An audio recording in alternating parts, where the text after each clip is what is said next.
But not just any valid passport, not valid passport that's expiring tomorrow, because they will not agree, they will send you back to your country. Again, don't be like me and buy your tickets days before you travel. You pay a lot of money. A lot of money. Or they will bill you, actually. You will pass, but they will bill you heavily. I said 5 in the morning, I wake up to 5 for my earnings.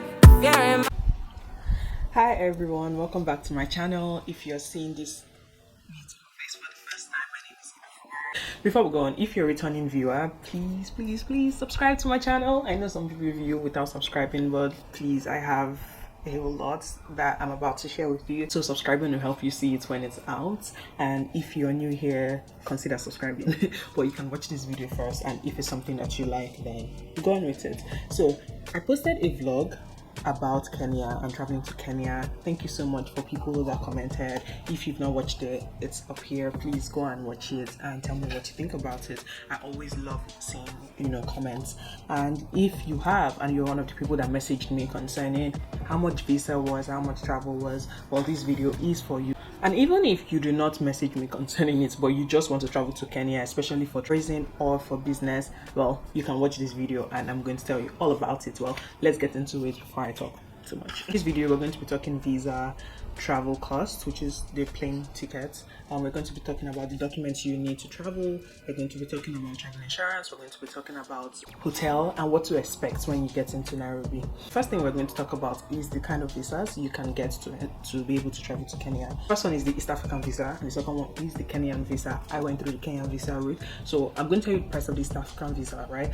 And that's if you get the East African visa, it's for 3 countries: Uganda, Rwanda, and Kenya. But if you get the Kenyan one that I did, it's just for Kenya, right? So there's a single entry visa, there's the multiple entry visa, and the East African visa, and 3 of them have 3 different costs. For the single entry, which I did, it was $50, but in the end you pay up to $55 to $56 because of checkout, price and all of that, depending on the bank you use, right, or the manner you use. Some people end up at $51, I think, and they don't pay any extra for it.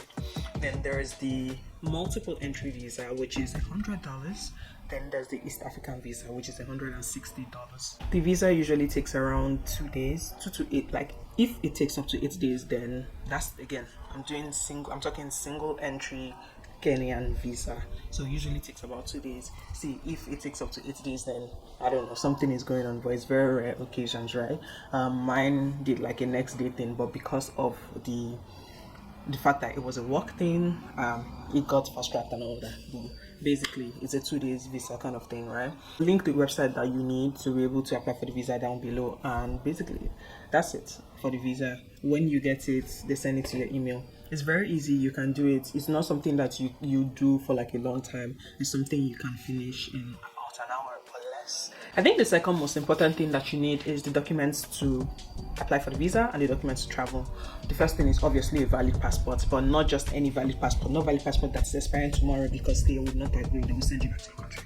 Not send you back, but it doesn't make sense. Basically, valid passports that are valid for at least 6 months after, your travel time or travel period or whatever, so that you don't get stuck in an amass country, basically.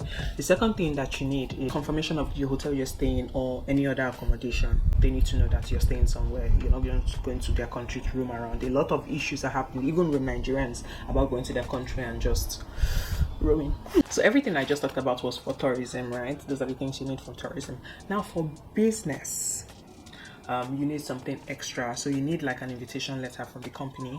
You need the company's registration certificate. Sometimes you don't need that. Sometimes you just need the invitation letter. It depends on the type of company that is helping you out, but sometimes you just need, the invitation letter. And inside the invitation letter, the reason for visit, the signature, and the company name stated clearly must be inside that letter.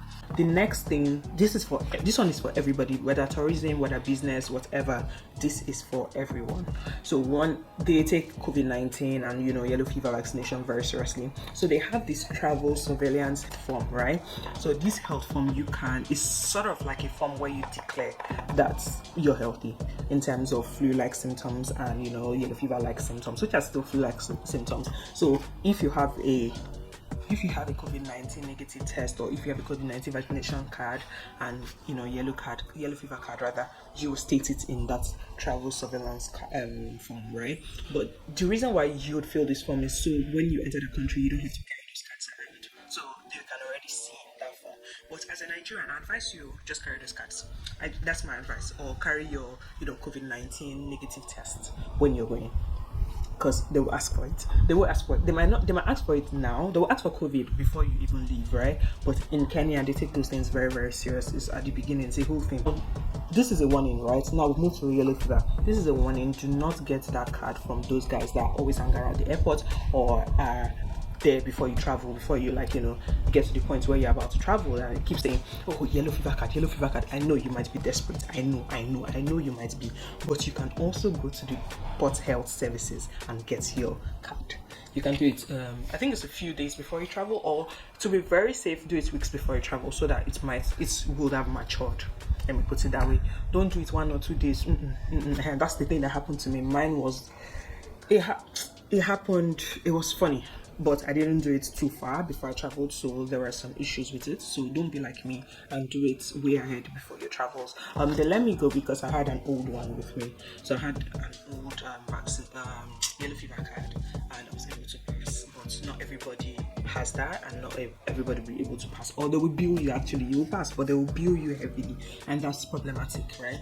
Before we go on, this video is in collaboration. Yes, my first collaboration. This video is in collaboration with brand Revie. So if you're like me, that hates planning trips but like going for trips, they're the ones for you. They work with travel providers. So if you want to book short lists for your stay when you travel, if you want visa support, if you want help with your flights, pretty much, or you just want to plan a trip with friends, right? And you do not know where to start from, they will help you with it. So check them out. I'll put it on the screen, but also check them out. And if you're like me and you don't have the energy, because it is time consuming trying to travel, they'll be able to book you up. Even if you have all those things, because some people say they have all those things, and you just need a tour guide, they'll help you. If you want a photographer that can help you, that's in the city, but you don't know a photographer, in case you want to do proposal, they can help you look for that person. Basically, they're just like, it's like your fairy godmother when it comes to travel. Exactly. The next important thing on my list is flights. Again, don't be like me and buy your tickets days before you travel. You pay a lot of money. A lot of money. So there are 2 ways you can go into Kenya, right? There's Kenyan Airways and Ethiopian Airlines, right? Kenyan Airways is cheaper than Ethiopian Airlines because Ethiopian Airlines stops at Addis Ababa. And for Kenya Airways is just 6 hours, so you will get to your destination, and you can get tickets between $700 to $1,000 for that, or in some cases $1,500. Right, but it depends on how far out you get your ticket. But for Ethiopian Airlines, flights pretty much start from $1,700 to $2,000 and above. So it depends on what you choose. Mine was the second. I don't regret it, to be honest. I really liked the fact that I stopped and I was able to get the feel of Ethiopia to know if I wanted to come back, and I am going to go back. If you do not care, just go with KA, right? You get there in 6 hours, but with Ethiopian, it's pretty much you get to Ethiopia in like 5 hours, then you stay 2 hours layover for the 2 hours. Like if it's 2 hours, right? Then you do, that's 2 hours, that's 7 hours already. Then you now do another 2 hours to Kenya. It's 9 hours. Basically, it's like a 10-hour, right? And you'll be very exhausted. I don't know much about travel insurance, but this video, again, like I said, this video is in collaboration with brand Revie. So brand Revie knows about stuff like that, and they can hook you up with people that deal with travel insurance, so that you have that while you're traveling. You're not just traveling. Because travel insurance is important. You don't know what can happen while you're traveling. Basically, it's best to have it. For hotel prices, you have $75 to $250 per night in Nairobi, which I think is pretty decent. So for a pretty decent hotel that's neat and clean. Now I'm going to show you a short video of my hotel room, so that you can see what a typical, hotel room looks like. So I'm just going to give you a view of the room. To be honest, some things are out of place because I've already used them. Duh. So this is my robe. Please ignore it. Where is my robe? This is the bathroom. I think it's pretty neat, to be honest. Yeah, it's actually chill. This is the toilet, just swimming and all. This mirror I really like. Hi. I should take a picture here. Maybe I should just take this as a thumbnail. I don't know, maybe I'll take a picture after just to make it clearer. This is sorry, these are my things, right? I've already brought out this stuff.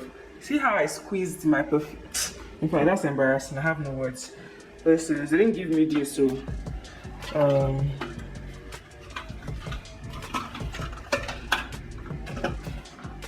this, they didn't give me this, it's made about this thing, but they gave me all these other things. The towels they gave, the spoon, Adina. Then this is the fridge, regular decent fridge now. It's working well, fantastic. I don't know this brand. This is the, honestly, I found it very hard finding this, the wardrobe, to be honest. I was looking and looking and looking and looking. I did not know where it was, but this is pretty much it. My things are littered inside, but it's tiny. I say littered inside, to be honest, because I've scattered everything. This is a cute vase that I think is very, very cute. The Bible, the this is working. I just want to show you that it's working, sha. Then the bed is twin. I have no idea why it's a twin bed. Maybe they thought that you could bring somebody, but it's a twin bed. The room is a decent size. So yeah, some of these things are working too. So let me put it from this angle. Yeah, it's a decently sized room. Oh yeah, this art is cute too. There's the TV, the chair that you walk in.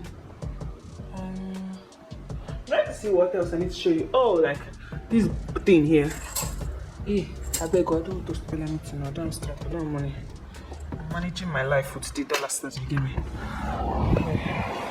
Oh, I told you Nairobi is quite. I don't want to say it's cold, but yes, it's not hot at all. This is my view. At least I can see the city from here. Which is a good thing. Anyway, back in.